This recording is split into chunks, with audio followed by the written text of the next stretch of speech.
Psaume 109. Ô directeur, de David, mélodie. Ô Dieu de ma louange, ne garde pas le silence, car la bouche du méchant et la bouche de la tromperie se sont ouvertes contre moi. Ils ont parlé de moi avec la langue du mensonge. De paroles de haine ils m'ont entouré, et ils continuent à combattre contre moi sans raison.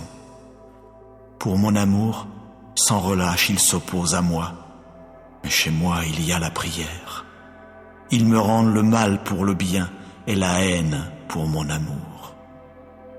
Prépose sur lui un méchant et qu'un opposant se tienne sans cesse à sa droite.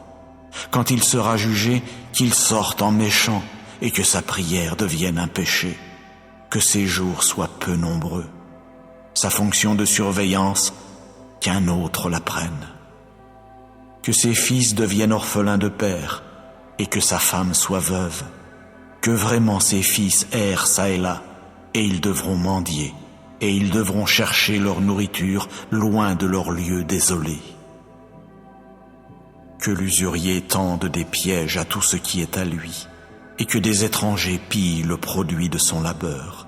Qu'il n'y ait personne qui étende sa bonté de cœur sur lui, et qu'il n'y ait personne qui témoigne de la faveur à ses orphelins de père. Que sa postérité soit vouée au retranchement, que dans la génération suivante, leur nom soit effacé. Que la faute de ses ancêtres soit rappelée à Jéhovah, et le péché de sa mère, qu'il ne soit pas effacé.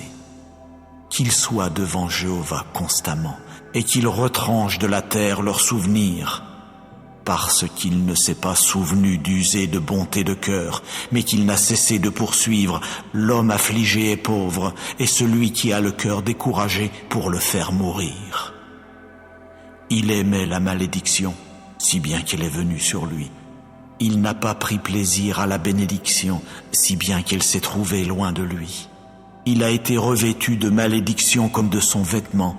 Ainsi elle est entrée comme des eaux au milieu de lui, et comme de l'huile dans ses os. Qu'elle soit pour lui comme un vêtement dont il s'enveloppe, et comme une ceinture qu'il garde sainte sur lui constamment.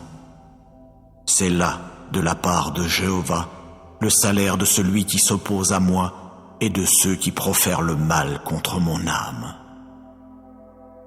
Mais toi, tu es Jéhovah, le souverain Seigneur.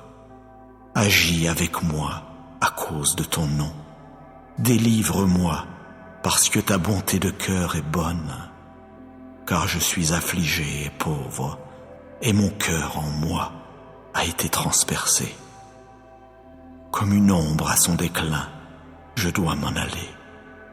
J'ai été secoué comme une sauterelle, mes genoux ont chancelé par suite du jeûne, et ma chair s'est amaigrie sans aucune huile. Et moi je suis devenu pour eux un objet d'opprobre.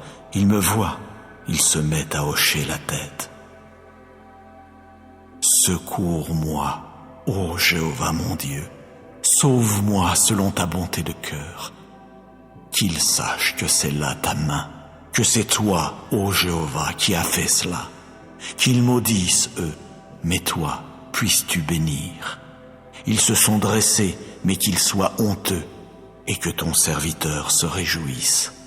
Que ceux qui s'opposent à moi soient revêtus d'humiliation, et qu'ils s'enveloppent de leur honte comme d'un manteau sans manches. Je célébrerai beaucoup Jéhovah avec ma bouche, et au milieu de la multitude, je le louerai, car il se tiendra à la droite du pauvre pour le sauver de ceux qui jugent son âme.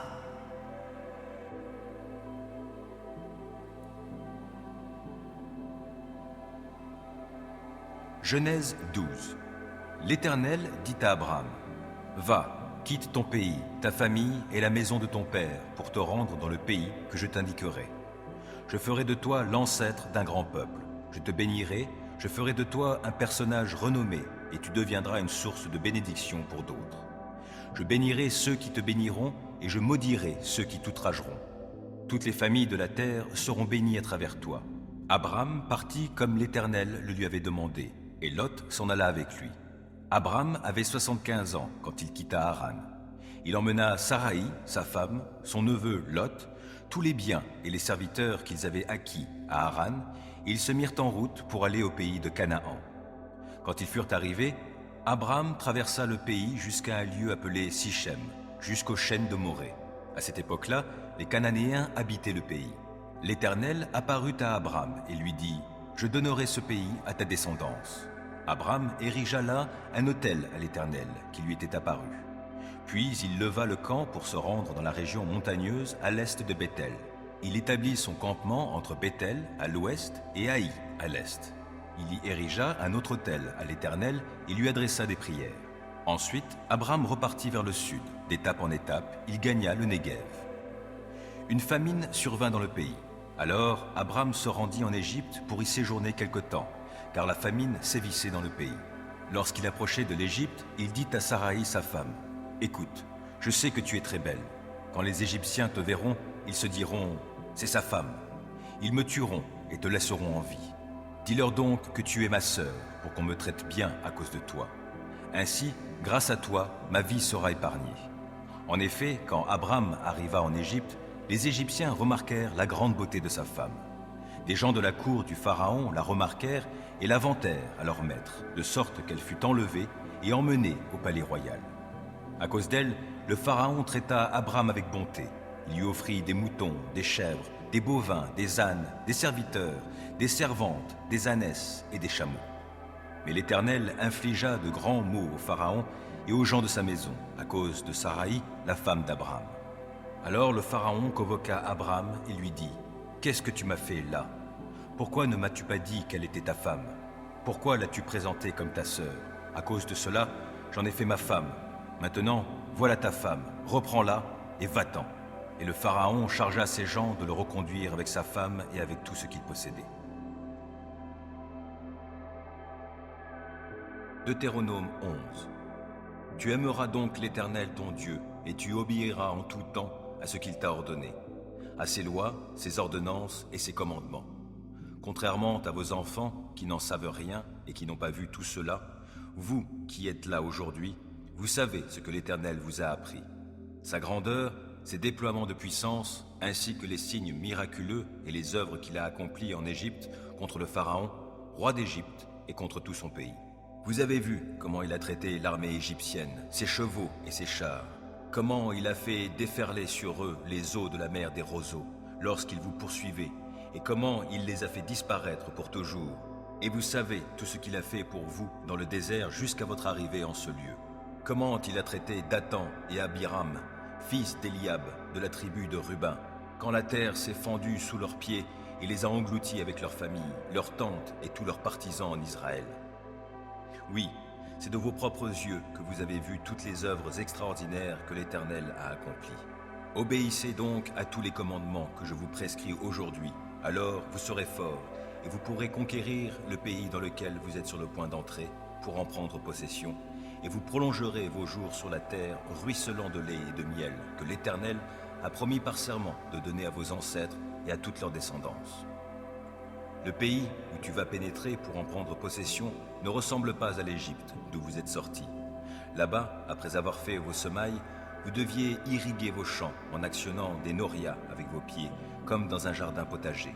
Par contre, le pays où vous vous rendez pour en prendre possession est un pays de montagnes et de vallées arrosées par la pluie du ciel.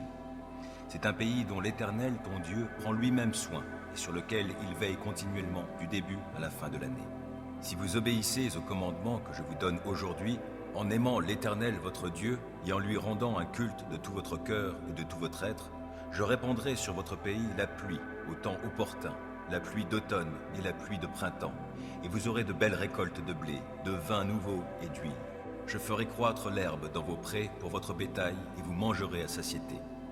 Gardez-vous bien de vous laisser séduire et de vous détourner vers des dieux étrangers pour leur rendre un culte et vous prosterner devant eux. L'Éternel se mettrait en colère contre vous. Il fermerait le ciel pour qu'il ne pleuve pas. La terre ne produirait plus ses récoltes et vous ne tarderiez pas à disparaître de ce bon pays que l'Éternel vous donne. Gravez donc bien ces ordres que je vous donne dans votre cœur et au tréfonds de votre être, qu'ils soient attachés comme un signe sur vos mains et comme une marque sur votre front. Vous les enseignerez à vos enfants et vous leur en parlerez, chez vous dans votre maison et quand vous marcherez sur la route, quand vous vous coucherez et quand vous vous leverez. Vous les inscrirez sur les poteaux de votre maison et sur les montants de vos portes. Alors vos jours et ceux de vos enfants dans le pays que l'Éternel a promis par serment de donner à vos ancêtres dureront aussi longtemps que le ciel restera au-dessus de la terre. Car si vraiment vous obéissez à tous ces commandements que je vous ordonne d'appliquer, en aimant l'Éternel votre Dieu, en suivant tous les chemins qu'il vous a prescrits et en vous attachant à lui, il dépossédera en votre faveur tous ces peuples étrangers, et vous prendrez ainsi possession du territoire de peuples plus grands et plus puissants que vous. Tout endroit sur lequel vous poserez le pied vous appartiendra. Votre territoire s'étendra du désert jusqu'au Liban et de l'Euphrate jusqu'à la mer Méditerranée. Personne ne pourra vous résister. Comme il vous l'a dit, l'Éternel, votre Dieu, sèmera devant vous la terreur et la panique dans tout le territoire que vous traverserez. Écoutez, je propose aujourd'hui à votre choix la bénédiction et la malédiction. La bénédiction, si vous obéissez au commandement de l'Éternel, votre Dieu, ce que je vous donne aujourd'hui. Ou la malédiction, si vous n'obéissez pas au commandement de l'Éternel, votre Dieu, et si vous vous écartez de la voie que je vous trace moi-même aujourd'hui, pour vous rallier à d'autres dieux que vous ne connaissez pas.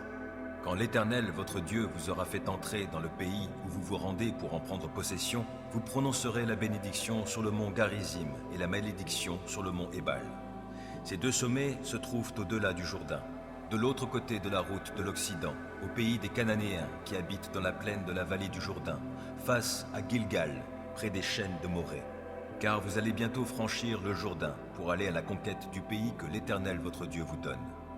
Vous en prendrez possession et vous y habiterez. Vous vous appliquerez à obéir à toutes les ordonnances et toutes les lois que je vous donne aujourd'hui. Deutéronome 28.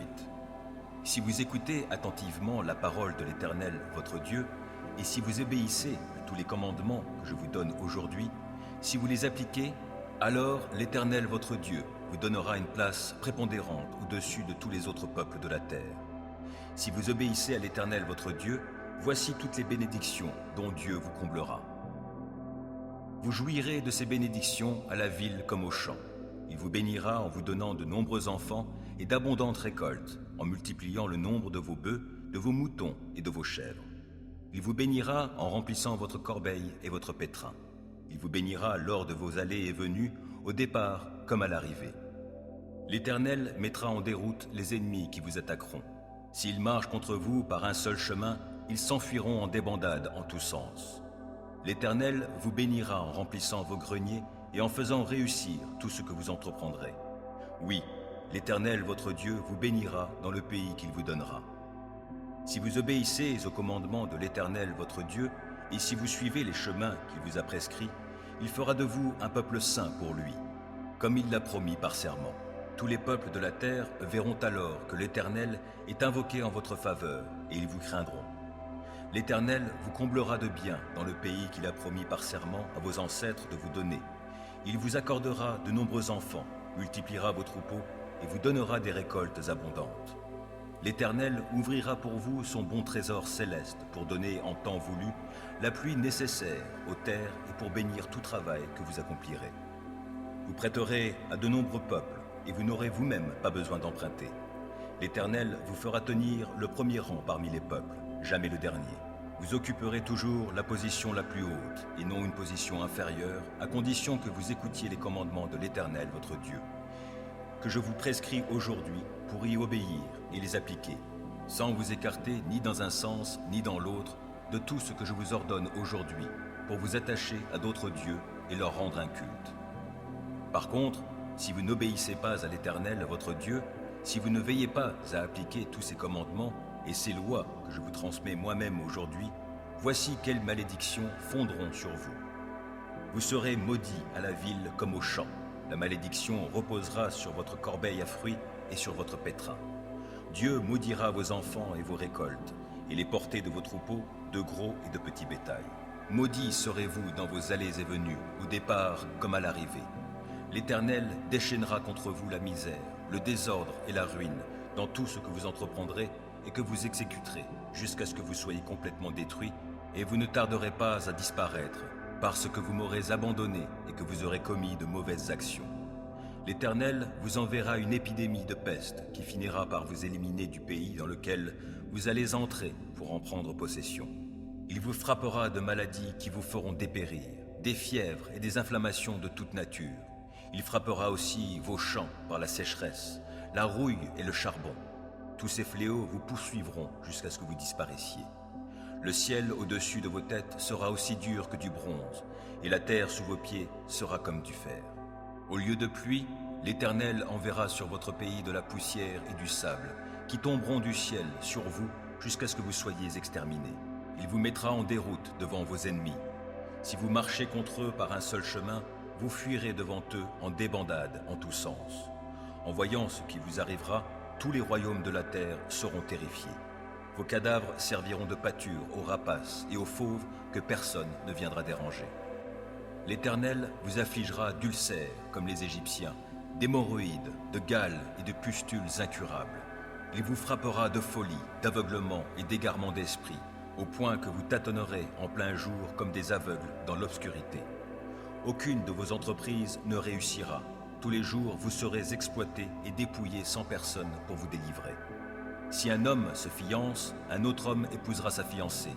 Si quelqu'un bâtit une maison, il ne s'y installera pas. S'il plante une vigne, il n'en recueillera pas les fruits. Vos bœufs seront abattus sous vos yeux et vous n'en mangerez pas la viande.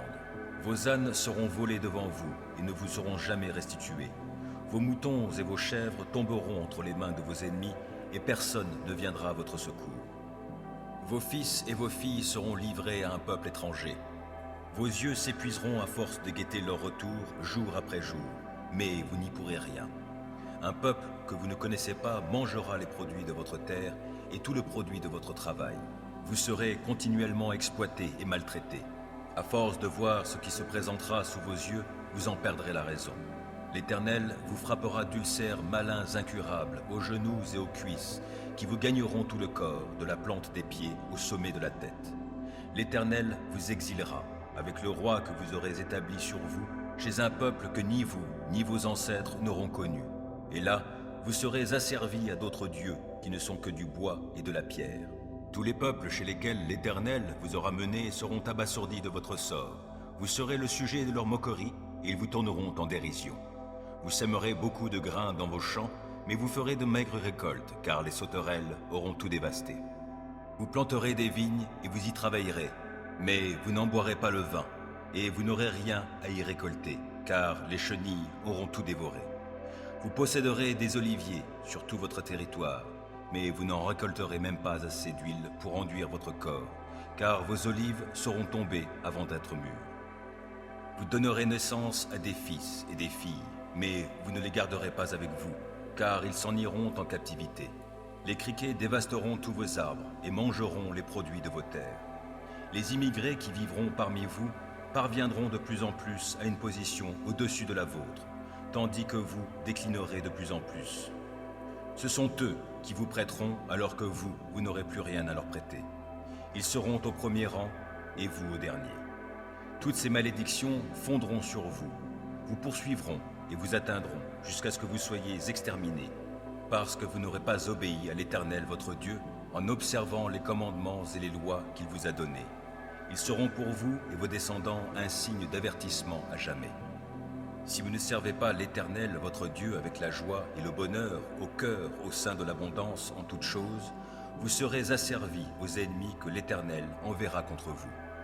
Vous aurez faim et soif, vous manquerez de vêtements et vous serez privés de tout. L'Éternel placera un joug de fer sur vos épaules jusqu'à ce qu'il vous ait détruit. Il lancera contre vous, depuis les confins du monde, un peuple lointain dont vous ne comprendrez pas la langue. Il fondra sur vous comme un aigle sur sa proie. Ce sera un peuple d'hommes au visage dur, sans respect pour le vieillard, ni pitié pour les enfants. Ils dévoreront votre bétail et les produits de votre sol jusqu'à ce que vous soyez exterminés. Vous mourrez de faim, car ils ne vous laisseront ni blé, ni vin, ni huile, ni veau, ni agneau, ni chevreau, jusqu'à ce qu'ils vous aient fait périr. Ils assiégeront vos villes jusqu'à ce que s'écroulent dans tout votre territoire les hautes murailles fortifiées dans lesquelles vous aurez mis votre confiance.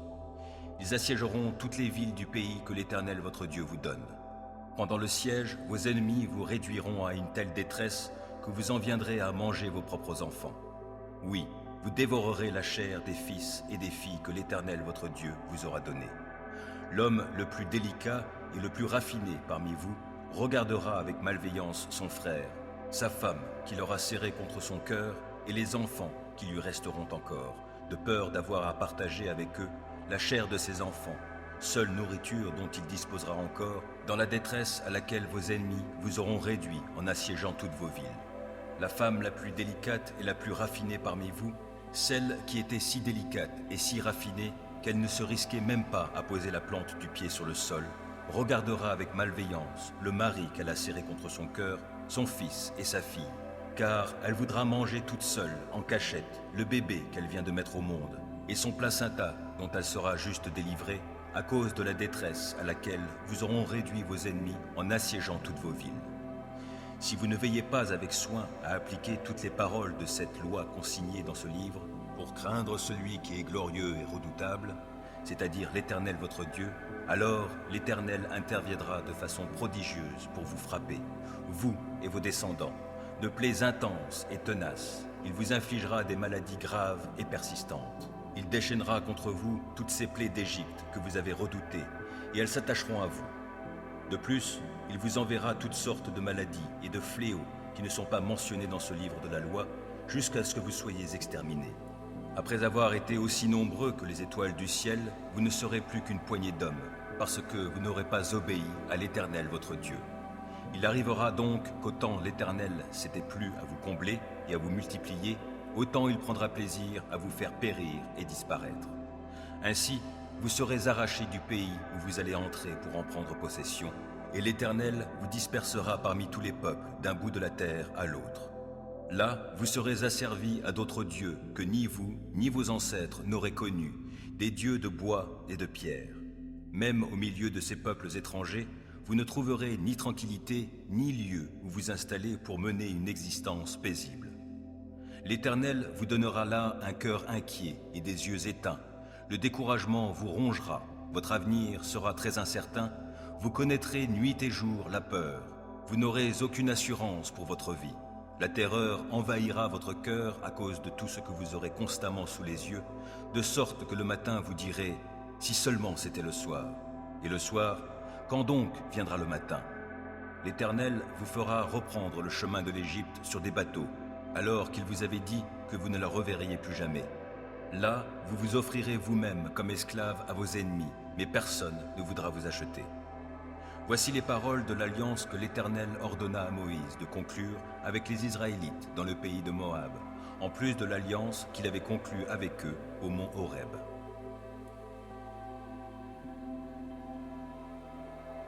Proverbe 3. Mon fils, n'oublie pas l'éducation que je t'ai donnée, et que ton cœur retienne mes préceptes, car ils rallongeront tes jours et ajouteront des années à la durée de ta vie, et t'assureront le bonheur. Que l'amour et la fidélité ne te fassent jamais défaut. Attache-les autour de ton cou, grave-les sur les tablettes de ton cœur, et tu obtiendras la faveur de Dieu et des hommes.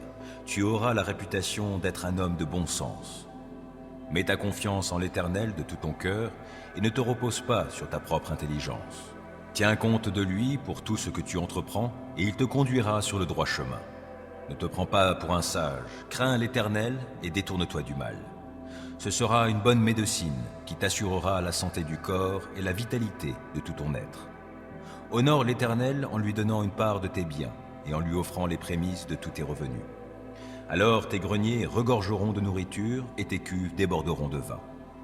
Mon fils, si l'Éternel te corrige, n'en fais pas fi. S'il te reprend, ne t'impatiente pas. Car c'est celui qu'il aime que l'Éternel reprend, agissant avec lui comme un père avec l'enfant qu'il chérit. Heureux l'homme qui a trouvé la sagesse, heureux celui qui acquiert l'intelligence. Acquérir la sagesse vaut mieux que gagner beaucoup d'argent. Les avantages qu'elle donne sont plus précieux que l'or le plus fin. Elle a plus de prix que les perles, et aucun trésor que tu pourrais désirer n'égale sa valeur.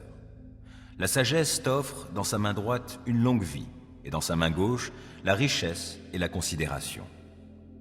Les voies dans lesquelles elle conduit sont agréables. Tous ses chemins convergent vers le bonheur. La sagesse est un arbre de vie pour ceux qui s'attachent à elle, et ceux qui savent la garder sont heureux. C'est avec la sagesse que l'Éternel a fondé la terre, et avec l'intelligence qu'il a disposé le ciel. Par sa science, il a fait jaillir l'eau des sources et ordonné aux nuages de répandre la rosée. Mon fils, garde les yeux fixés sur la sagesse et la réflexion, retiens-les, car elles t'apporteront la vie. Elles seront une parure pour ton cou. Alors tu iras ton chemin en toute sécurité, sans trébucher. Quand tu te coucheras, tu n'éprouveras aucune crainte et ton sommeil sera paisible. Tu n'auras pas à redouter un désastre imprévu, ni la ruine qui ne manquera pas de fondre sur les méchants. Car l'Éternel sera ton assurance, il gardera ton pied de tout piège. Si tu en as le moyen, ne refuse pas de faire du bien à celui qui est dans le besoin. Ne dis pas à ton prochain, « Va-t'en et reviens plus tard, demain je te donnerai », alors que tu peux le faire tout de suite. Ne manigance rien de mal contre ton prochain, alors qu'il vit sans défiance près de toi. Ne cherche pas querelle à quelqu'un sans raison, alors qu'il ne t'a fait aucun mal. N'envie pas les violents et n'adopte aucun de leurs procédés, car l'Éternel a en horreur les gens pervers. Mais il réserve son intimité aux hommes droits. La malédiction de l'Éternel pèse sur la maison du méchant, mais il bénit la demeure des justes. Il se moque des moqueurs, mais il accorde sa faveur aux humbles. L'honneur sera la part des sages, mais les insensés porteront la honte.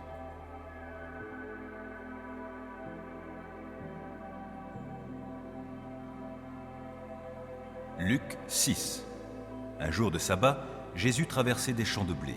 Ses disciples cueillaient des épis et, après les avoir frottés dans leurs mains, en mangeaient les grains.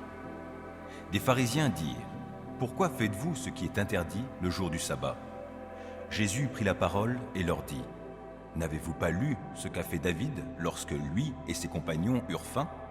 Il est entré dans le sanctuaire de Dieu, a pris les pains exposés devant Dieu et en a mangé. Puis il en a donné à ses hommes, alors que seuls les prêtres ont le droit d'en manger. » Et il ajouta : « Le Fils de l'homme est maître du sabbat. » Un autre jour de sabbat, Jésus entra dans la synagogue et commença à enseigner. Or, il y avait là un homme dont la main droite était paralysée. Les spécialistes de la loi et les pharisiens surveillaient attentivement Jésus pour voir s'il ferait une guérison le jour du sabbat. Ils espéraient ainsi trouver un motif d'accusation contre lui. Mais Jésus, sachant ce qu'il méditait, dit à l'homme qui avait la main infirme : « Lève-toi et tiens-toi là, au milieu. » L'homme se leva et se tint debout. Alors Jésus s'adressa aux autres : « J'ai une question à vous poser. Est-il permis, le jour du sabbat, de faire du bien ou de faire du mal ? Est-il permis de sauver une vie ou bien faut-il la laisser périr ?» Il balaya alors l'assistance du regard, puis il dit à cet homme : « Étends la main. » Ce qu'il fit, et sa main fut guérie. Les spécialistes de la loi et les pharisiens furent remplis de fureur et se mirent à discuter entre eux sur ce qu'ils pourraient entreprendre contre Jésus. Vers cette même époque, Jésus se retira sur une colline pour prier. Il passa toute la nuit à prier Dieu. À l'aube, il appela ses disciples auprès de lui et choisit 12 d'entre eux, qu'il nomma apôtres. Simon, qu'il appela Pierre, André, son frère, Jacques, Jean, Philippe, Barthélemy, Matthieu, Thomas, Jacques, fils d'Alphée, Simon, le zélé, Jude, fils de Jacques, et Judas, l'Iscariote, qui finit par le trahir. En descendant avec eux de la colline, Jésus s'arrêta sur un plateau où se trouvait un grand nombre de ses disciples, ainsi qu'une foule immense venue de toute la Judée, de Jérusalem et de la région littorale de Tyr et de Sidon. Tous étaient venus pour l'entendre et pour être guéris de leur maladie. Ceux qui étaient tourmentés par des esprits mauvais étaient délivrés. Tout le monde cherchait à le toucher, parce qu'une puissance sortait de lui et guérissait tous les malades. Alors Jésus, regardant ses disciples, dit : « Heureux vous qui êtes pauvres, car le royaume de Dieu vous appartient. Heureux êtes-vous, vous qui maintenant avez faim, car vous serez rassasiés. Heureux vous qui maintenant pleurez, car vous rirez. Heureux serez-vous quand les hommes vous haïront, vous rejetteront, vous insulteront, vous chasseront en vous accusant de toutes sortes de maux à cause du Fils de l'homme. Quand cela arrivera, réjouissez-vous et sautez de joie, car une magnifique récompense vous attend dans le ciel. En effet, c'est bien de la même manière que leurs ancêtres ont traité les prophètes. Mais malheur à vous qui possédez des richesses, car vous avez déjà reçu toute la consolation que vous pouvez attendre. Malheur à vous qui, maintenant, avez tout à satiété, car vous aurez faim. Malheur à vous qui maintenant riez, car vous connaîtrez le deuil et les larmes. Malheur à vous quand tous les hommes diront du bien de vous, car c'est de la même manière que leurs ancêtres ont traité les faux prophètes. Quant à vous tous qui m'écoutez, voici ce que je vous dis. Aimez vos ennemis, faites du bien à ceux qui vous haïssent, appelez la bénédiction divine sur ceux qui vous maudissent. Priez pour ceux qui vous calomnient. Si quelqu'un te gifle sur une joue, présente-lui aussi l'autre. Si quelqu'un te prend ton manteau, ne l'empêche pas de prendre aussi ta chemise. Donne à tous ceux qui te demandent, et si quelqu'un te prend ce qui t'appartient, n'exige pas qu'il te le rende. Faites pour les autres ce que vous voudriez qu'ils fassent pour vous. Si vous aimez seulement ceux qui vous aiment, pensez-vous avoir droit à une reconnaissance particulière? Les pécheurs aiment aussi leurs amis. Et si vous faites du bien seulement à ceux qui vous en font, pourquoi vous attendriez-vous à de la reconnaissance? Les pécheurs n'agissent-ils pas de même? Si vous prêtez seulement à ceux dont vous espérez être remboursés, quelle reconnaissance vous doit-on? Les pécheurs aussi se prêtent entre eux pour être remboursés. Vous, au contraire, aimez vos ennemis, faites-leur du bien et prêtez sans espoir de retour. Alors, votre récompense sera grande. Vous serez les fils du Très-Haut, parce qu'il est lui-même bon pour les ingrats et les méchants. Votre Père est plein de bonté, soyez donc bons comme lui. Ne vous posez pas en juge d'autrui, et vous ne serez pas vous-même jugés. Gardez-vous de condamner les autres et, à votre tour, vous ne serez pas condamnés. Pardonnez, et vous serez vous-même pardonnés. Donnez, et l'on vous donnera, on versera dans le pan de votre vêtement une bonne mesure bien tassée, secouée et débordante. Car on emploiera à votre égard la mesure dont vous vous serez servi pour mesurer. Il ajouta cette comparaison. Un aveugle peut-il guider un autre aveugle? Ne vont-ils pas tous les deux tomber dans le fossé? Le disciple n'est pas plus grand que celui qui l'enseigne, mais tout disciple bien formé sera comme son maître. Pourquoi vois-tu les grains de sciure dans l'œil de ton frère, alors que tu ne remarques pas la poutre qui est dans le tien? Comment peux-tu dire à ton frère, « Frère, laisse-moi enlever cette sciure que tu as dans l'œil », alors que tu ne remarques pas la poutre qui est dans le tien? Hypocrite, commence donc par retirer la poutre de ton œil, alors tu y verras assez clair pour ôter la sciure de l'œil de ton frère. Un bon arbre ne peut pas porter de mauvais fruits, ni un mauvais arbre de bons fruits. En effet, chaque arbre se reconnaît à ses fruits. On ne cueille pas de figues sur des chardons et on ne récolte pas non plus du raisin sur des ronces. L'homme qui est bon tire le bien du bon trésor de son cœur. Celui qui est mauvais tire le mal de son mauvais fond. Ce qu'on dit vient de ce qui remplit le cœur. Pourquoi m'appelez-vous Seigneur, Seigneur, alors que vous n'accomplissez pas ce que je vous commande? Savez-vous à qui ressemble celui qui vient à moi, qui écoute mes paroles et les applique? C'est ce que je vais vous montrer. Il ressemble à un homme qui a bâti une maison. Il a creusé, il est allé profond, et il a assis les fondations sur le roc. Quand le fleuve a débordé, les eaux se sont jetées avec violence contre la maison, mais elles n'ont pas pu l'ébranler parce qu'elle était construite selon les règles de l'art. Mais celui qui écoute mes paroles sans les appliquer ressemble à un homme qui a construit sa maison directement sur la terre meuble, sans fondation. Dès que les eaux du fleuve se sont jetées contre elle, la maison s'est effondrée et il n'en est resté qu'un grand tas de ruines.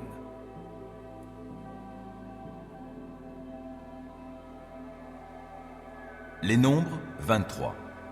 Alors Balaam dit à Balak, « Construis-moi ici 7 autels et prépare-moi 7 taureaux et 7 béliers. » Balak fit ce que Balaam lui avait demandé et, ensemble, ils offrirent un taureau et un bélier sur chaque autel. Balaam dit à Balak, « Reste ici près de ton holocauste pendant que je me rendrai à l'écart. Peut-être l'Éternel viendra-t-il à ma rencontre.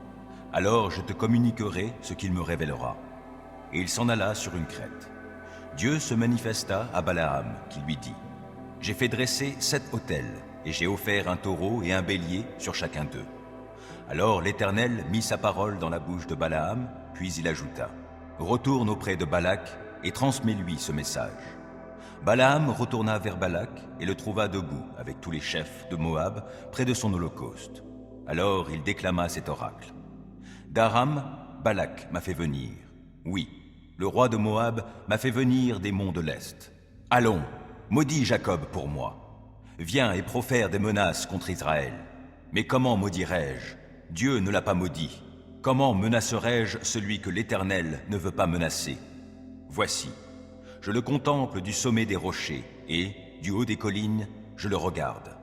Je le vois, c'est un peuple qui demeure à l'écart, il ne se considère pas semblable aux autres peuples.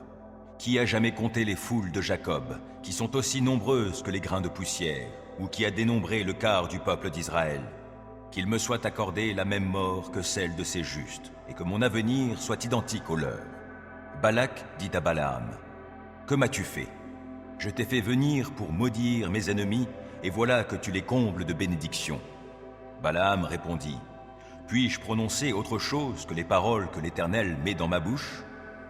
Balak reprit, « Viens donc avec moi à un autre endroit d'où tu pourras voir ce peuple. Tu n'en apercevras qu'une partie, et tu ne pourras pas le voir tout entier. Et maudis-le pour moi de cet endroit. » Et Balak le conduisit au champ des guetteurs, au sommet du Pisga. Là aussi, il construisit 7 autels, et offrit un taureau et un bélier sur chacun d'eux. Balaam dit à Balak, « Tiens-toi debout près de ton holocauste, tandis que j'irai là-bas à sa rencontre. » L'Éternel se manifesta à Balaam et lui mit des paroles dans la bouche, puis il ajouta, « Retourne auprès de Balak, et tu lui parleras comme je viens de te le dire. » Balaam revint vers Balak et le trouva toujours debout près de son holocauste, les princes de Moab à ses côtés. « Qu'a dit l'Éternel » lui demanda Balak. Alors Balaam prononça son oracle. « Allons, Balak, écoute. Fils de Tsippor, prête-moi attention. Dieu n'est pas homme pour mentir, ni humain pour se repentir. A-t-il jamais parlé sans qu'il tienne parole? Et n'accomplit-il pas ce qu'il a déclaré? Oui, j'ai reçu la charge de prononcer une bénédiction. Il a béni. Je n'y changerai rien. Il n'a pas constaté de péché chez Jacob, et il ne trouve pas de mal en Israël. Oui, l'Éternel son Dieu est avec lui. Dans ses rangs retentit l'acclamation royale. Dieu les a fait sortir d'Égypte. Sa puissance est semblable à la force du buffle, et la divination est absente en Jacob. On ne consulte pas d'augure en Israël. Il est dit à Jacob au moment opportun, oui, il est dit à Israël ce que Dieu accomplit. Voici, comme un lion, un peuple qui se lève. Il bondit comme un lion, il ne se couche pas sans avoir dévoré sa proie, sans avoir bu le sang de ses victimes. Balak dit à Balaam, « Si tu ne peux pas le maudire, au moins ne le bénis pas. » Mais Balaam répondit à Balak, « Ne t'ai-je pas prévenu que je ferai tout ce que l'Éternel m'ordonnera ?» Balak dit à Balaam, « Viens, je vais t'emmener à un autre endroit. Peut-être que de là, l'Éternel trouvera bon que tu les maudisses pour moi. » Et Balak emmena Balaam au sommet du mont Péor, d'où l'on a vu sur tout le désert. Balaam dit de nouveau à Balak de lui bâtir 7 autels et de lui préparer 7 taureaux et 7 béliers. Balak fit ce que Balaam lui avait demandé, et il offrit un taureau et un bélier sur chaque autel.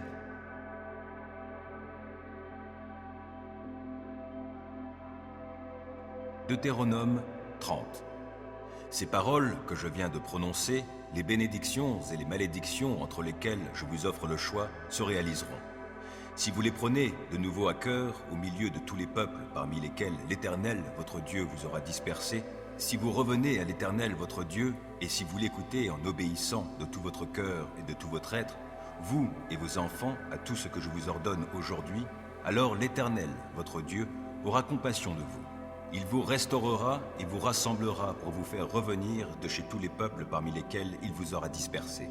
Même si les exilés de votre peuple sont aux confins du monde, l'Éternel, votre Dieu, ira les chercher là-bas et les rassembler pour les ramener au pays que leurs ancêtres auront possédé, et ils en retrouveront la possession. Il les y rendra plus heureux et plus nombreux que leurs ancêtres. L'Éternel, votre Dieu, vous circoncira le cœur et celui de vos descendants pour que vous l'aimiez de tout votre cœur et de tout votre être, et qu'ainsi vous viviez. Il infligera alors toutes ces malédictions que je vous ai décrites à vos ennemis, à ceux qui vous haïssent et qui vous auront persécutés. Quant à vous, vous reviendrez à lui.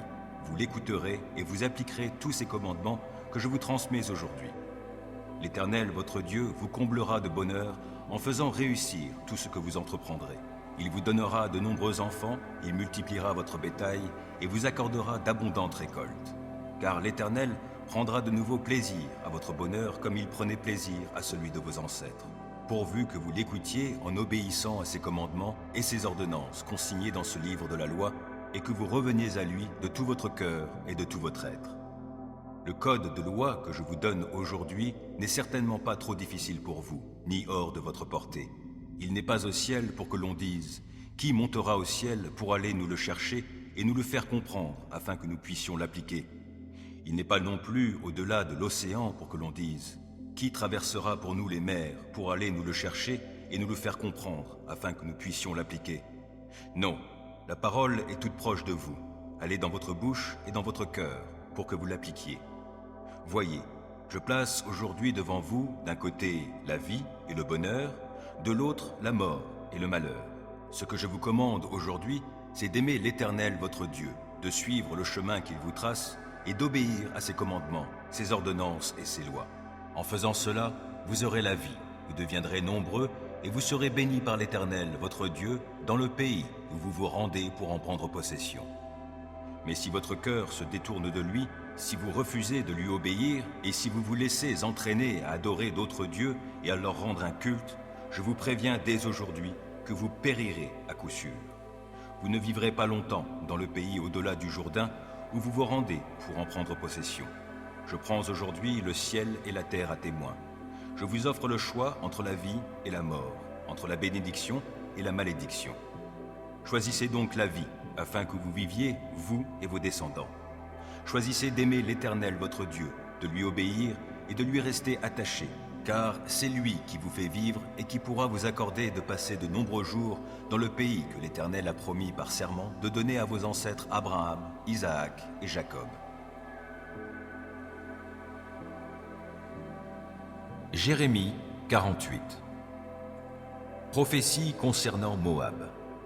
Voici ce que déclare le Seigneur des armées célestes, Dieu d'Israël. Quel malheur pour Nébo, car elle est dévastée. Kiriathaïm est dans la honte, car elle est prise. Recouverte de honte, la citadelle est terrifiée. Plus de louanges pour Moab. À Heshbon, on médite des plans pour son malheur. Allons, rayons Moab du nombre des nations.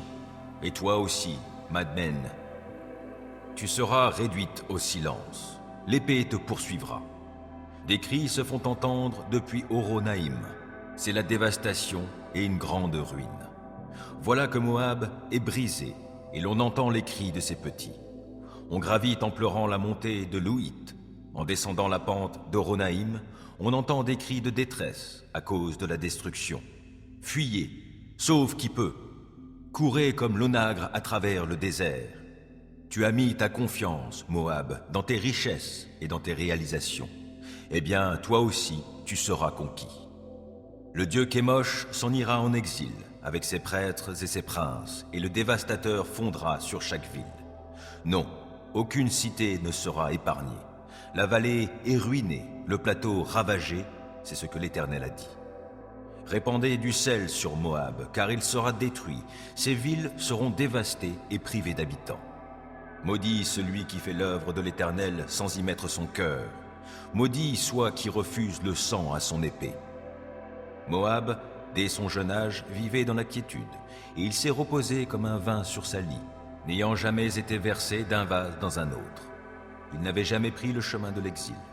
Aussi a-t-il gardé son goût particulier, et son odeur première n'a-t-elle pas changé. Mais le temps va venir, l'Éternel le déclare, où je lui enverrai des tonneliers qui le transvaseront. Ils videront ses cruches et briseront ses jarres. Alors Moab, honteux, rougira de Kémosh, comme le peuple d'Israël a rougi de Béthel en qui il se confiait. Comment osez-vous dire « Nous sommes des guerriers, des soldats aguerris pour le combat » Le dévastateur de Moab vient attaquer ses villes. La fleur de sa jeunesse va tout droit au massacre. C'est là ce que déclare le roi qui a pour nom le Seigneur des armées célestes. La ruine de Moab est tout près d'arriver. Le malheur fond sur lui, précipitant ses pas. Faites-lui vos condoléances, vous qui êtes autour de lui, et vous qui connaissez sa renommée. Dites, « Ah, comme il est brisé, ce bâton si puissant, ce sceptre si glorieux !» Descends de ta splendeur, va habiter un lieu aride, ô population de Dibon. Le dévastateur de Moab vient t'attaquer et il détruit tes forteresses. Tiens-toi sur le chemin et fais le guet, habitant d'Aroër, questionne le fuyard et celle qui se sauve. Dis, qu'est-il arrivé? Moab est dans la honte car il est renversé.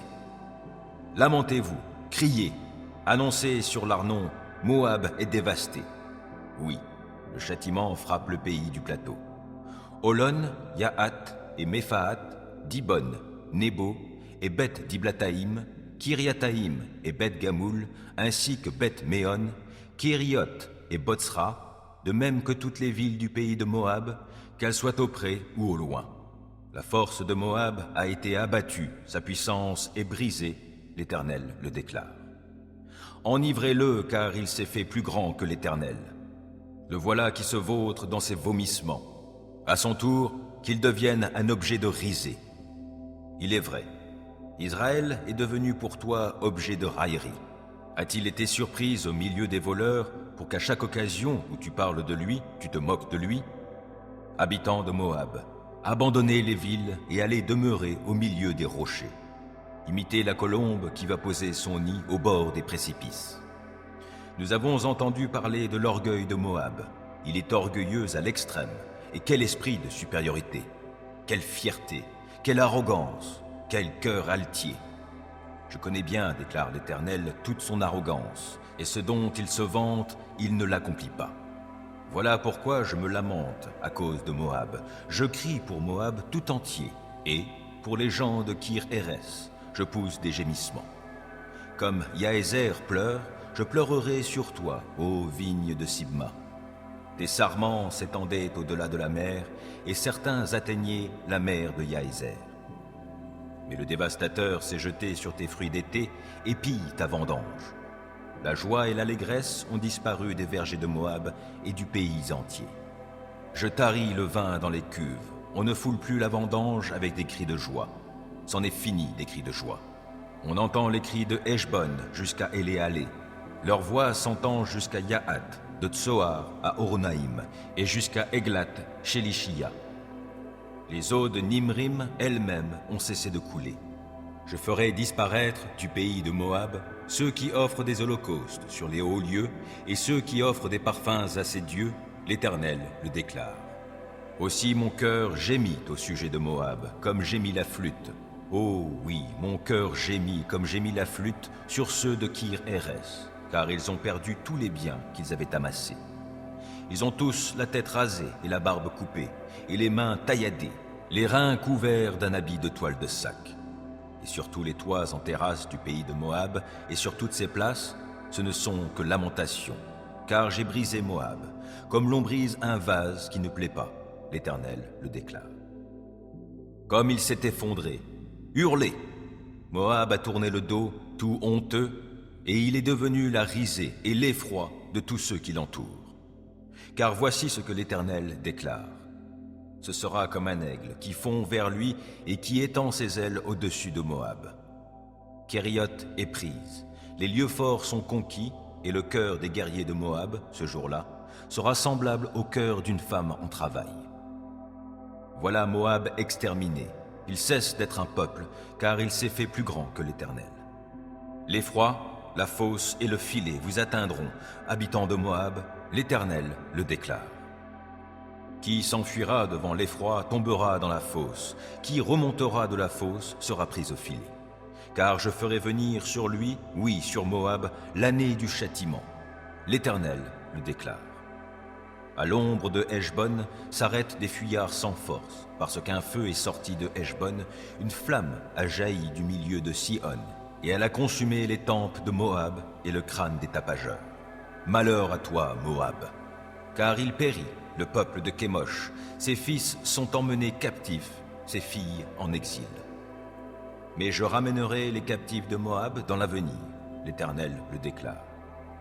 Ici prend fin le jugement prononcé sur Moab.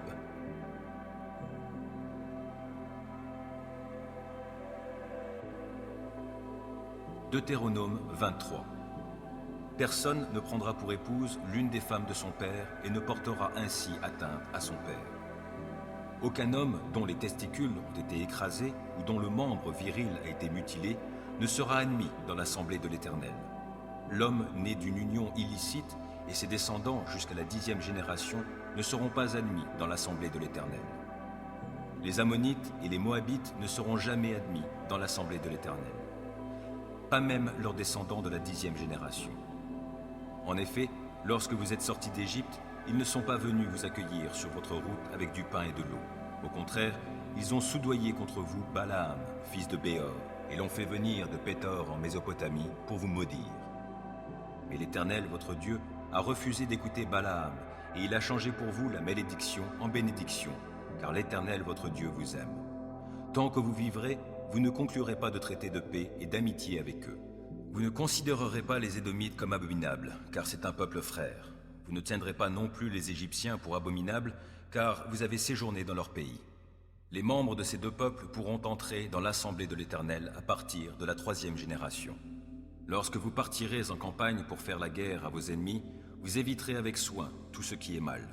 Si l'un des hommes devient rituellement impur pendant la nuit par suite d'une émission séminale, il se retirera du camp et n'y rentrera pas pendant la journée. À l'approche du soir, il se lavera et au coucher du soleil, il pourra réintégrer le camp. Vous désignerez un endroit à l'extérieur du camp où vous pourrez vous retirer pour satisfaire vos besoins naturels. Chaque soldat aura une pelle dans son équipement et, lorsqu'il se rendra à l'écart, il creusera d'abord un trou et, en partant, il recouvrira ses excréments. Car l'Éternel, votre Dieu, parcourt votre camp pour vous protéger et pour vous donner la victoire sur vos ennemis. Tout votre camp doit donc être tenu pour saint, et Dieu ne doit y voir rien d'inconvénient qui l'obligerait à se détourner de vous.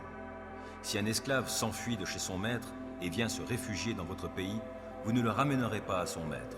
Il pourra demeurer parmi vous dans votre pays, à l'endroit qui lui plaira, dans l'une de vos villes où il se trouvera bien. Vous ne l'exploiterez pas. Il n'y aura pas de prostituées sacrées parmi les filles d'Israël, ni d'hommes qui se livrent à la prostitution sacrée parmi les Israélites. Vous n'apporterez jamais dans la maison de l'Éternel, votre Dieu, pour l'accomplissement d'un vœu, le salaire de la prostitution d'une femme ou d'un homme, car l'un et l'autre sont en horreur à l'Éternel, votre Dieu. Lorsque tu prêteras de l'argent, des vivres ou toute autre chose à un compatriote, vous n'exigerez pas d'intérêt de sa part. Vous pouvez exiger des intérêts lorsque vous faites un prêt à un étranger, mais vous ne prêterez pas à intérêt à vos compatriotes.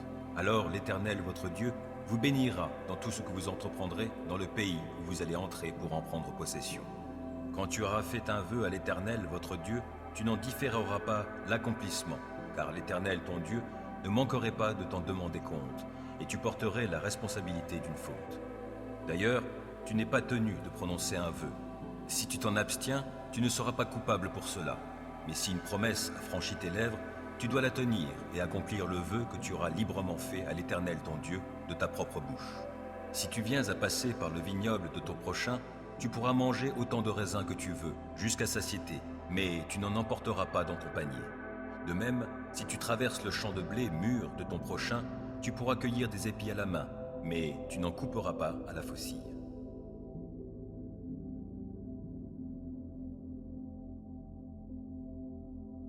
Proverbe 26.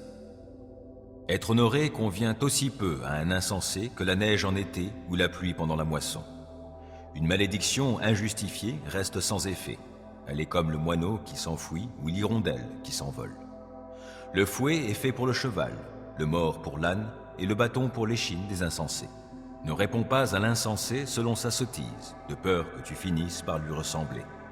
Réponds à l'insensé selon sa sottise, de peur qu'il se prenne pour un sage. Qui confie des messages à un sot se coupe les pieds et se prépare bien des déboires. Une maxime dans la bouche des insensés fait le même effet que les jambes inertes d'un estropié. Décerner des honneurs à un insensé, c'est attacher une pierre à une fronde. Une maxime dans la bouche des insensés est comme un rameau épineux brandi par un homme ivre. Qui embauche un sot ou un vagabond est comme un archer qui blesse tout le monde. L'insensé retourne à ses sottises, comme le chien à ce qu'il a vomi. J'ai vu un homme qui se croit sage. Il y a plus à espérer d'un insensé que de lui. Le paresseux dit, il y a un lion qui barre la route, un fauve qui parcourt les rues. Comme la porte tourne sur ses gonds, le paresseux se tourne sur son lit. Le paresseux plonge sa main dans le plat, mais il est trop fatigué pour la ramener à sa bouche. Le paresseux se croit plus sage que 7 hommes qui parlent avec bon sens. Se mêler en passant d'une querelle qui ne vous regarde pas, c'est comme attraper un chien par les oreilles. Comme un fou qui lance des traits enflammés et des flèches semant la mort autour de lui, tel est l'homme qui trompe son prochain et qui dit ensuite « C'était pour plaisanter ». Quand il n'y a plus de bois, le feu s'éteint.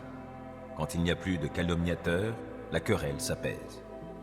Les charbons donnent de la braise, le bois alimente le feu, et l'homme querelleur attise la querelle. Les médisances sont comme des friandises. Elles descendent jusqu'au tréfonds de l'être. Comme un vernis sur de l'argile, des paroles chaleureuses peuvent cacher un cœur malveillant. Celui qui a de la haine peut donner le change par ses propos. Au fond de lui-même, il est rempli de duplicité. S'il tient des propos bienveillants, ne te fie pas à lui, car son cœur est plein de pensées abominables. Il a beau déguiser sa haine sous des apparences trompeuses, sa méchanceté finira par apparaître aux yeux de tous.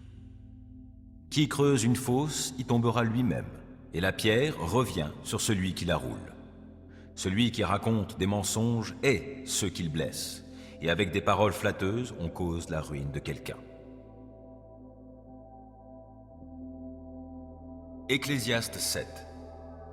Mieux vaut un bon renom qu'un parfum raffiné, et mieux vaut le jour de sa mort que celui de sa naissance. Mieux vaut se rendre dans une maison endeuillée que dans celle où l'on festoie, car celle-là nous rappelle quelle est la fin de tout homme, et il est bon d'y réfléchir pendant qu'on est en vie. Mieux vaut la tristesse que le rire, car avec un visage triste, on peut avoir le cœur content.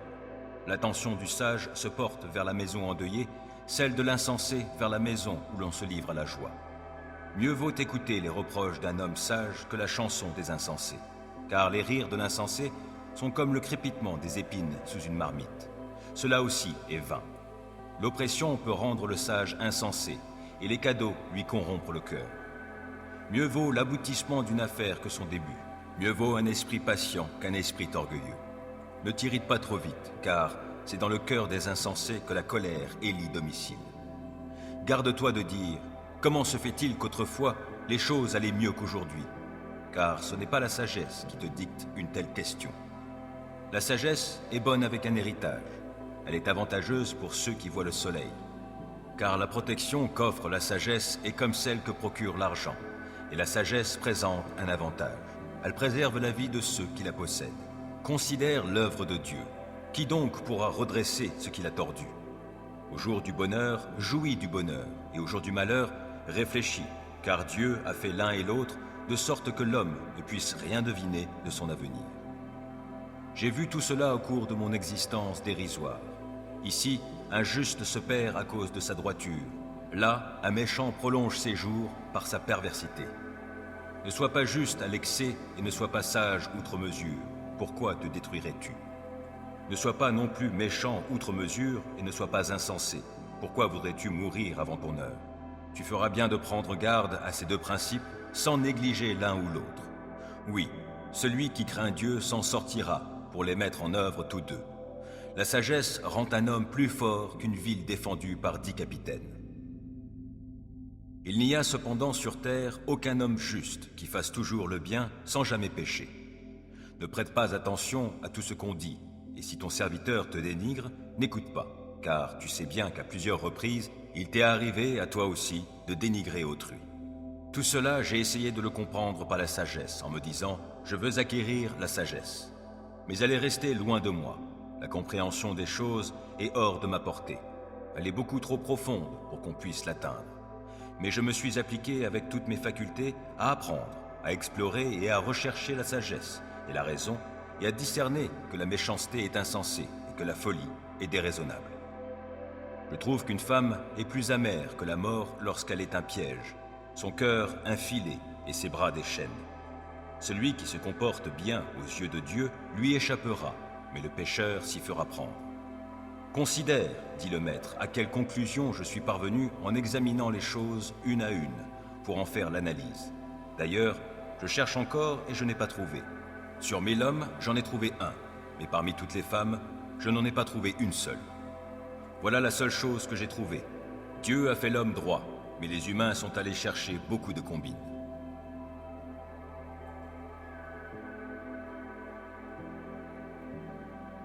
Galates 3. Ô Galates insensés, qui vous a envoûtés ainsi? Pourtant, la mort de Jésus-Christ sur la croix a été clairement dépeinte à vos yeux. Je ne vous poserai qu'une seule question. À quel titre avez-vous reçu le Saint-Esprit? Est-ce parce que vous avez accompli la loi ou parce que vous avez accueilli avec foi l'Évangile que vous avez entendu? Manquez-vous à ce point d'intelligence? Après avoir commencé par l'Esprit de Dieu, est-ce en comptant sur les ressources de l'homme livré à lui-même que vous allez parvenir à la perfection? Avez-vous fait tant d'expériences pour rien? Si encore, c'était pour rien. Voyons, lorsque Dieu vous donne son esprit et qu'il accomplit parmi vous des miracles, le fait-il parce que vous obéissez à la loi ou parce que vous accueillez avec foi l'évangile que vous avez entendu, à la manière d'Abraham dont l'Écriture déclare « Il a eu confiance en Dieu et Dieu, en portant sa foi à son crédit, l'a déclaré juste ?» Comprenez-le donc, seuls ceux qui placent leur confiance en Dieu sont les fils et les filles d'Abraham. En fait, l'Écriture prévoyait que Dieu déclarerait les non-juifs justes s'ils avaient la foi. C'est pourquoi elle a annoncé par avance cette bonne nouvelle à Abraham.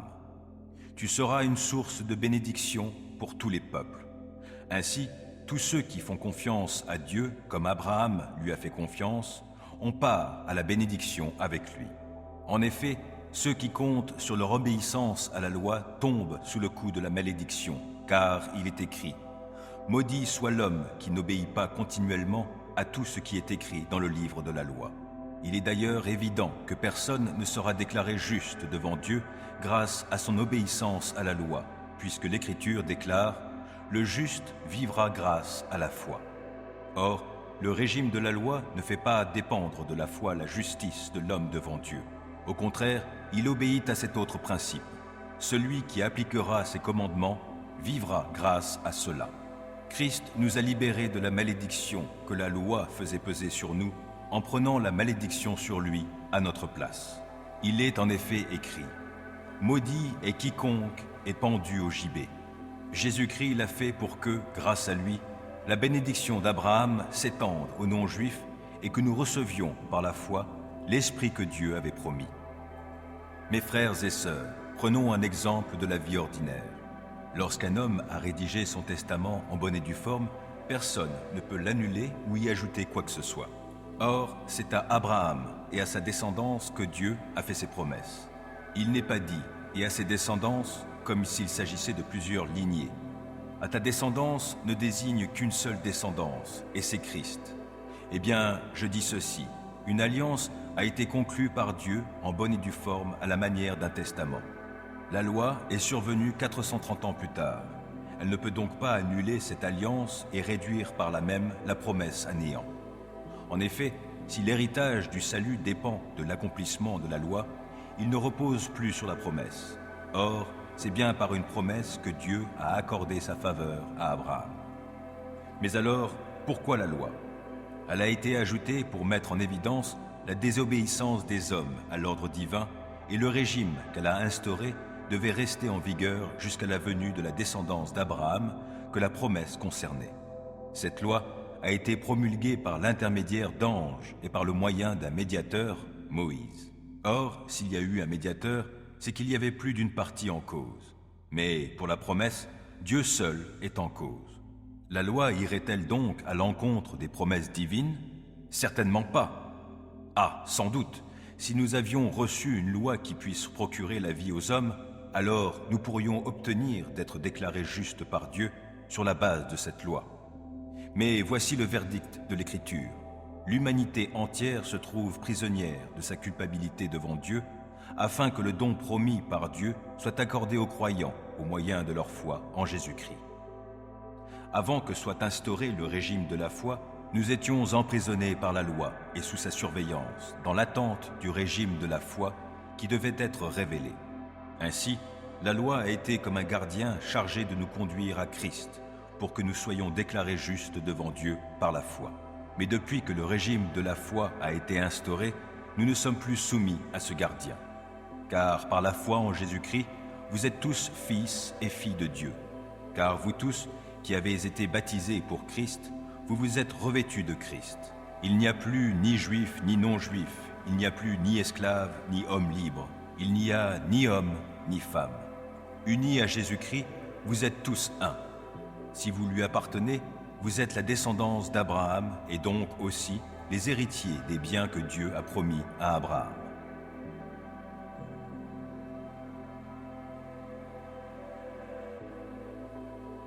Jacques 3. Mes amis, ne soyez pas nombreux à enseigner. Vous le savez, nous qui enseignons, nous serons jugés plus sévèrement. Car chacun de nous commet des fautes de bien des manières. Celui qui ne commet jamais de faute dans ses paroles est un homme parvenu à l'état d'adulte, capable de maîtriser aussi son corps tout entier. Quand nous mettons un mors dans la bouche des chevaux pour qu'ils nous obéissent, nous dirigeons aussi tout leur corps. Pensez encore aux bateaux. Même s'il s'agit de grands navires et s'ils sont poussés par des vents violents, il suffit d'un tout petit gouvernail pour les diriger au gré du pilote. Il en va de même pour la langue.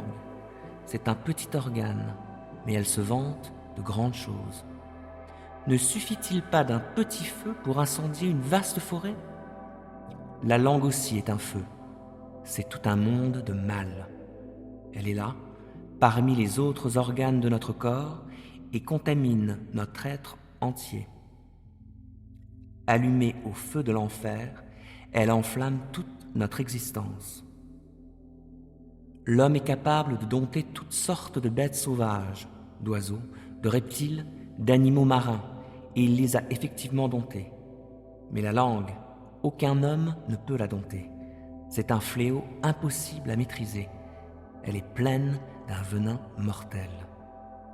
Nous nous en servons pour louer le Seigneur, notre Père, et nous nous en servons aussi pour maudire les hommes, pourtant créés de sorte qu'ils lui ressemblent. De la même bouche sortent bénédiction et malédiction. Mes frères et sœurs, il ne faut pas qu'il en soit ainsi. Avez-vous déjà vu de l'eau douce et de l'eau salée jaillir d'une même source par la même ouverture ? Un figuier, frères et sœurs, peut-il porter des olives ou une vigne des figues ? Une source salée ne peut pas non plus donner de l'eau douce. Y a-t-il parmi vous quelqu'un de sage et d'expérimenté ? Qu'il en donne la preuve par sa bonne conduite, c'est-à-dire par des actes empreints de l'humilité qui caractérise la véritable sagesse.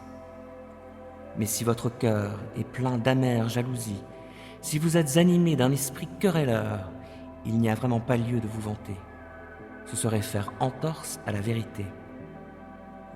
Une telle sagesse ne vient certainement pas du ciel. Elle est de ce monde, de l'homme sans Dieu. Elle est démoniaque. Car là où règne la jalousie et l'esprit de rivalité, là aussi habite le désordre et toutes sortes de pratiques indignes. Au contraire, la sagesse qui vient d'en haut est en premier lieu pure. De plus, elle aime la paix, elle est modérée et conciliante, pleine de compassion. Elle produit beaucoup de bons fruits, elle est sans parti pris et sans hypocrisie. Ceux qui travaillent à la paix sèment dans la paix une semence qui produira un fruit conforme à ce qui est juste.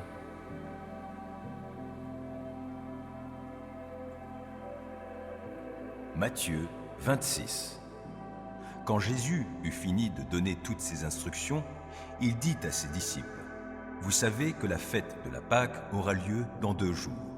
C'est alors que le Fils de l'homme sera livré pour être crucifié. » Alors, les chefs des prêtres et les responsables du peuple se rassemblèrent dans la cour du grand prêtre Caïphe.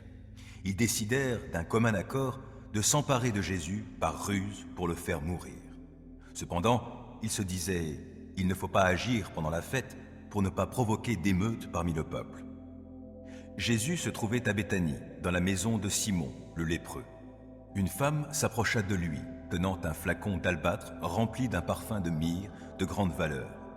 Pendant que Jésus était à table, elle répandit ce parfum sur sa tête. En voyant cela, les disciples s'indignèrent et dirent « Pourquoi un tel gaspillage? On aurait pu vendre ce parfum pour un bon prix et donner l'argent aux pauvres. » Mais, se rendant compte de cela, Jésus leur dit « Pourquoi faites-vous de la peine à cette femme? Ce qu'elle vient d'accomplir pour moi est vraiment une belle action. Des pauvres, vous en aurez toujours autour de vous, mais moi, vous ne m'aurez pas toujours avec vous. Si elle a répandu cette myrrhe sur moi, c'est pour préparer mon enterrement.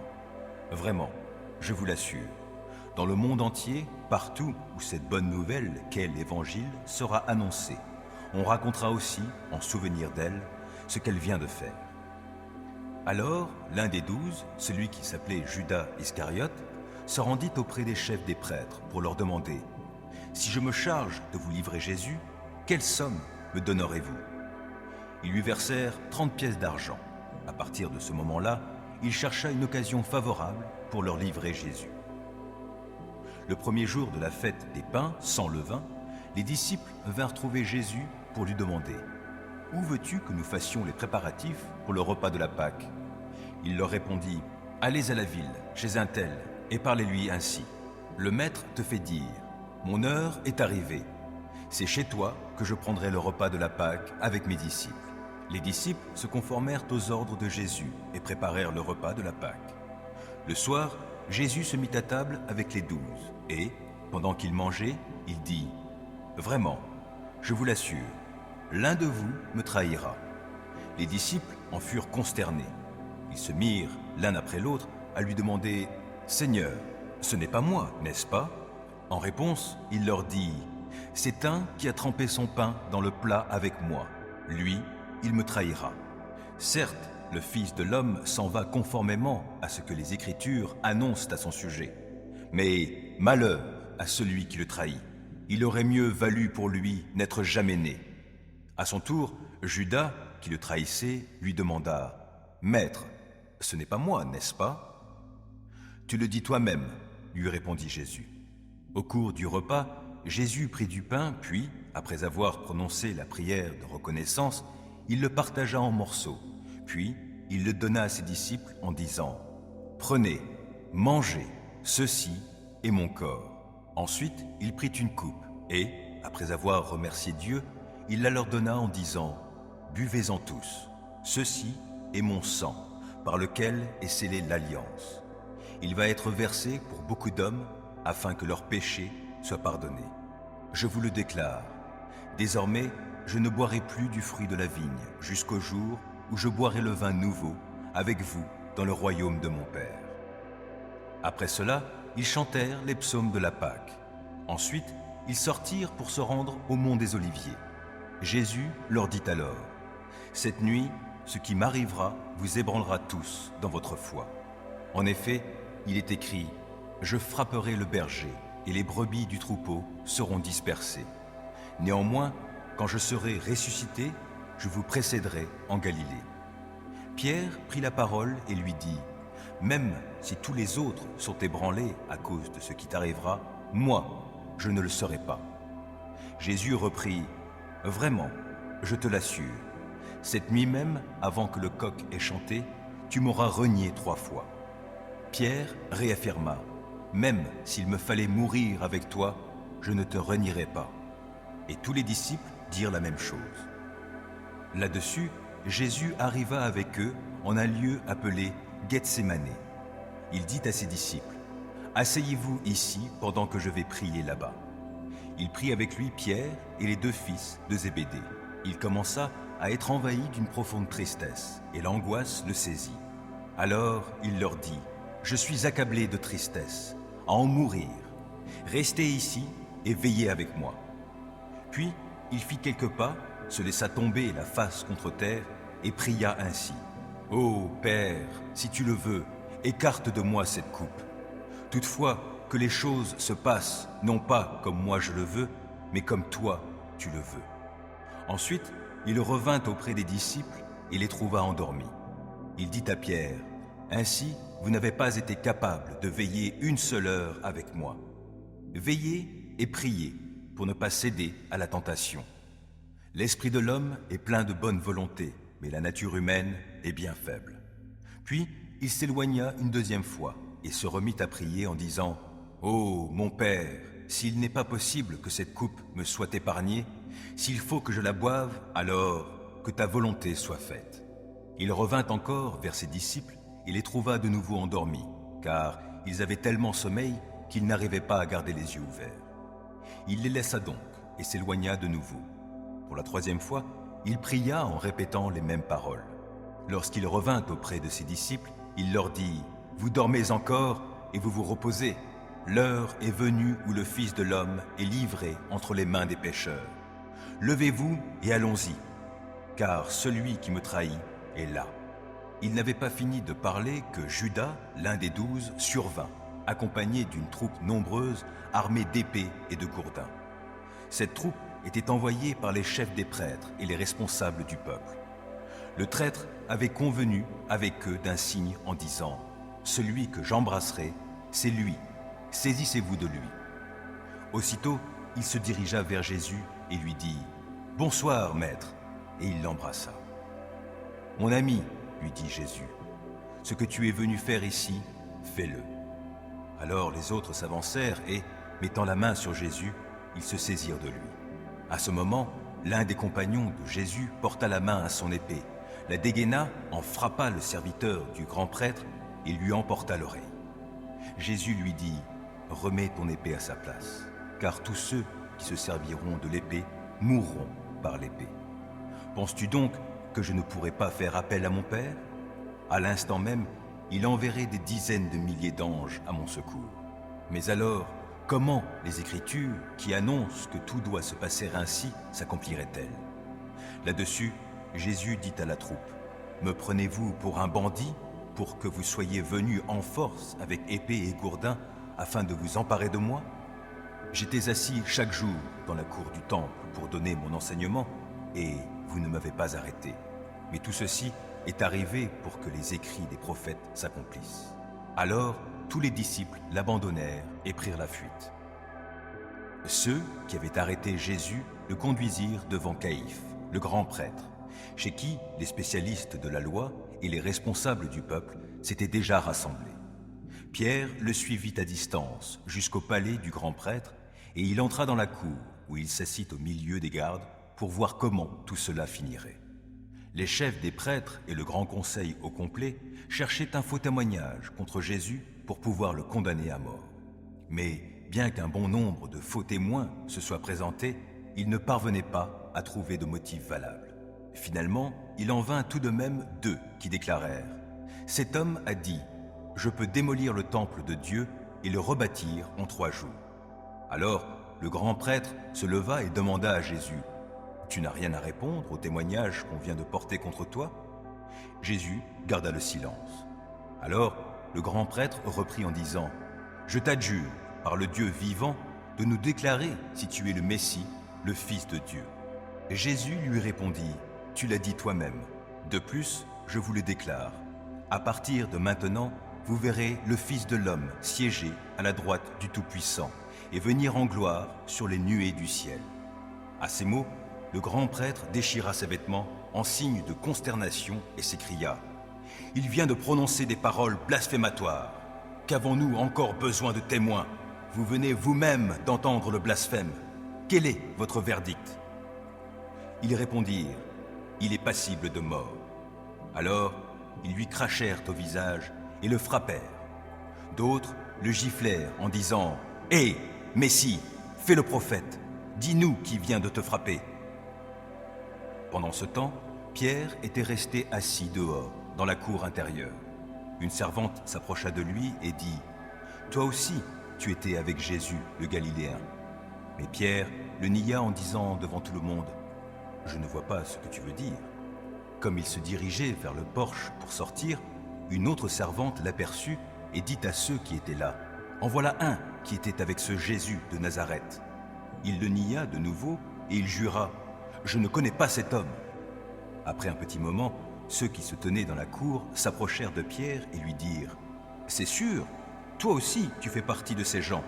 C'est évident, il suffit d'entendre ton accent. » Alors Pierre se mit à dire, « Je le jure, et que je sois maudit si ce n'est pas vrai, je ne connais pas cet homme. » Et aussitôt, un coq chanta.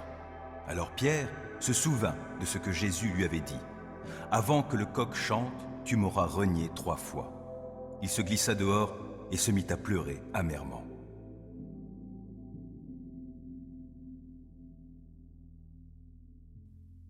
Psaume 59.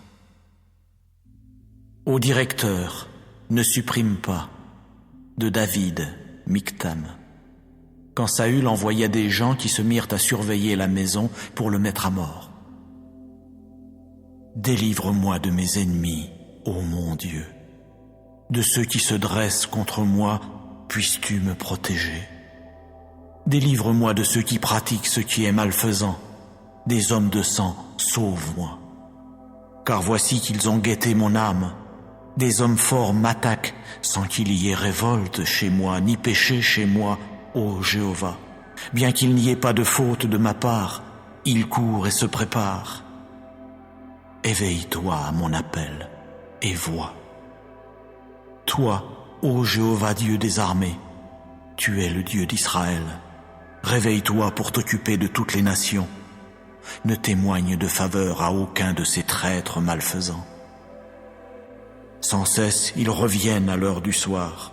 Sans cesse, ils aboient comme un chien et font le tour de la ville. Vois, ils font jaillir de leur bouche un flot de paroles. Des épées sont sur leurs lèvres, car qui écoute? Mais toi, ô Jéhovah, tu riras d'eux, tu te moqueras de toutes les nations. Ô ma force, vers toi je veux guetter, car Dieu est ma hauteur sûre. Le Dieu de la bonté de cœur à mon égard m'abordera. Dieu lui-même me fera contempler mes ennemis. Ne les tue pas, de peur que mon peuple n'oublie. Par ton énergie vitale, fais-les errer çà et là, et mets-les à bas, ô notre bouclier Jéhovah, pour le péché de leur bouche, la parole de leurs lèvres. Qu'ils soient pris à leur orgueil, oui, pour l'imprécation et la tromperie qu'ils débitent. Supprime-les dans la fureur, supprime-les pour qu'ils ne soient pas, et qu'ils sachent que Dieu domine en Jacob jusqu'aux extrémités de la terre. Qu'ils reviennent à l'heure du soir, qu'ils aboient comme un chien et fassent le tour de la ville, que ceux-là errent çà et là pour trouver quelque chose à manger, qu'ils ne soient pas rassasiés et ne passent pas non plus la nuit. Mais moi, je chanterai ta force, et au matin, je raconterai joyeusement ta bonté de cœur, car tu as été pour moi une hauteur sûre et un lieu où je peux fuir au jour de ma détresse. Ô ma force, pour toi je veux exécuter des mélodies, car Dieu est ma hauteur sûre, le Dieu de la bonté de cœur à mon égard.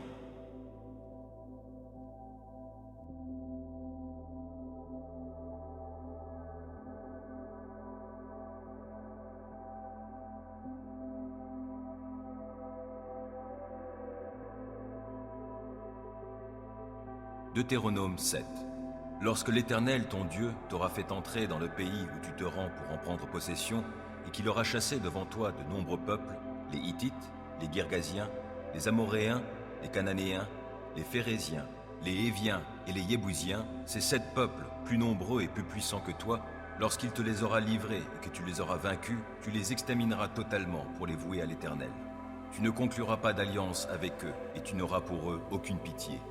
Tu ne t'uniras pas avec eux par des mariages, tu ne donneras pas tes filles à leurs fils, et tu ne prendras pas leurs filles pour tes fils. Car ils détourneraient de moi tes enfants, qui iraient rendre un culte à d'autres dieux.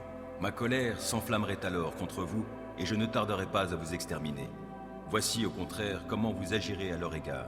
Vous démolirez leurs autels, vous briserez leurs statues, vous abattrez leurs pieux sacrés voués à la déesse Ashéra, et vous brûlerez leurs idoles sculptées. Tu es, en effet, un peuple saint pour l'Éternel ton Dieu. Il t'a choisi parmi tous les peuples qui se trouvent sur la surface de la terre pour que tu sois son peuple précieux. Si l'Éternel s'est attaché à vous et vous a choisi, ce n'est nullement parce que vous êtes plus nombreux que les autres peuples. En fait, vous êtes le moindre de tous. Mais c'est parce que l'Éternel vous aime et parce qu'il veut accomplir ce qu'il a promis par serment à vos ancêtres. C'est pour cela qu'il vous a arraché avec puissance au pouvoir du Pharaon, roi d'Égypte, et qu'il vous a libéré de l'esclavage. Reconnais donc que l'Éternel, ton Dieu, est le seul vrai Dieu, un Dieu fidèle à son alliance, en témoignant de l'amour pour 1000 générations envers ceux qu'il aime et qui obéissent à ses commandements. Mais il rend directement leur dû à ceux qui le haïssent et il les fait périr.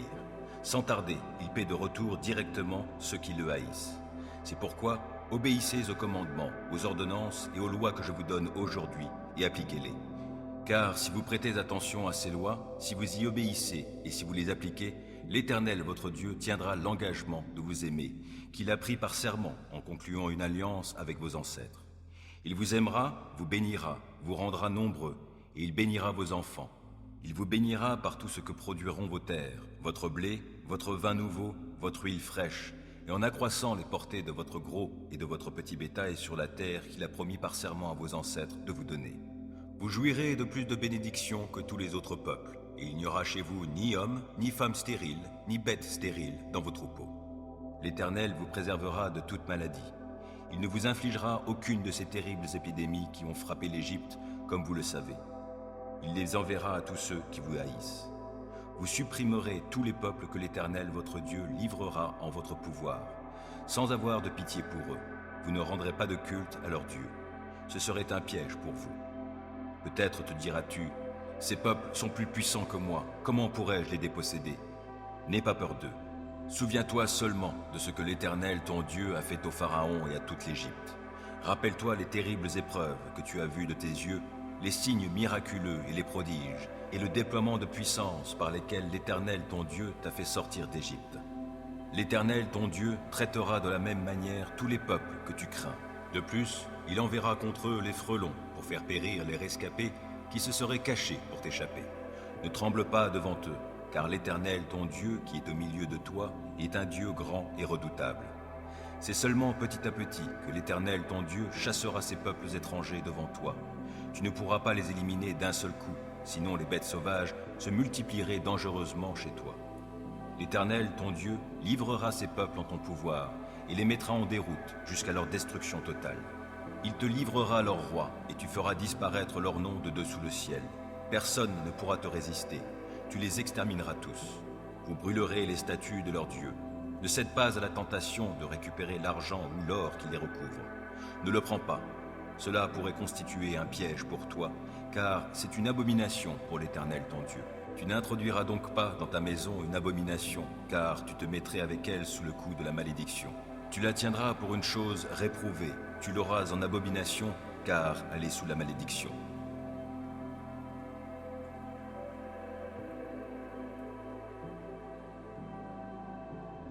Première lettre aux Corinthiens, 4. Ainsi qu'on nous considère comme de simples serviteurs de Christ, des intendants chargés des secrets de Dieu.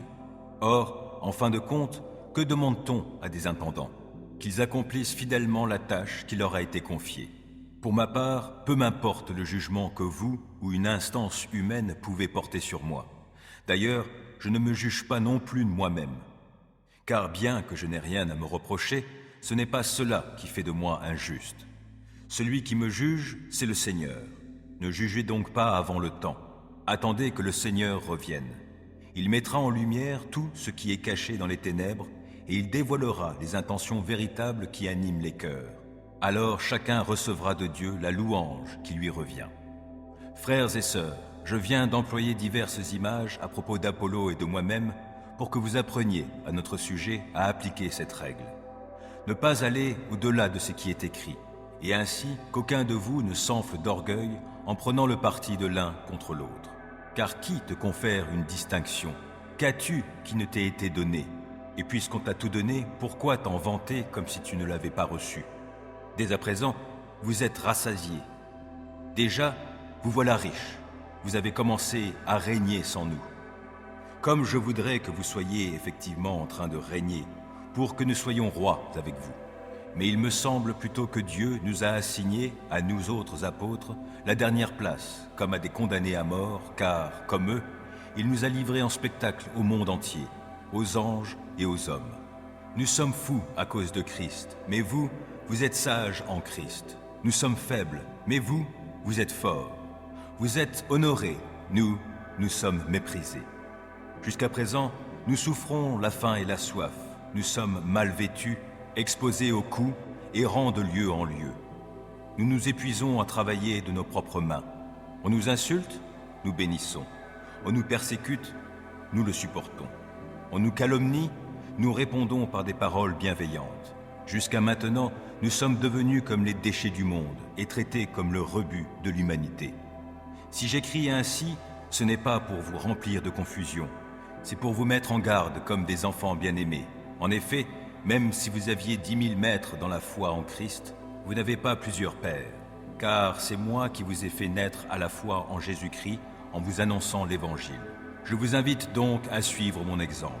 C'est dans cette intention que je vous ai envoyé Timothée, mon enfant bien-aimé et fidèle dans le Seigneur. Il vous rappellera les principes de vie chrétienne qui sont les miens, tels que je les enseigne partout dans toutes les églises. Pensant que désormais je ne reviendrai plus chez vous, certains se sont mis à jouer les importants. Mais si le Seigneur le veut, j'irai très prochainement vous voir, et alors je me rendrai compte, non pas des beaux discours que ces prétentieux peuvent tenir, mais de ce dont ils sont capables, car le royaume de Dieu ne consiste pas en paroles, mais en puissance. Que préférez-vous, que je vienne chez vous avec un bâton ou avec un esprit d'amour et de douceur ?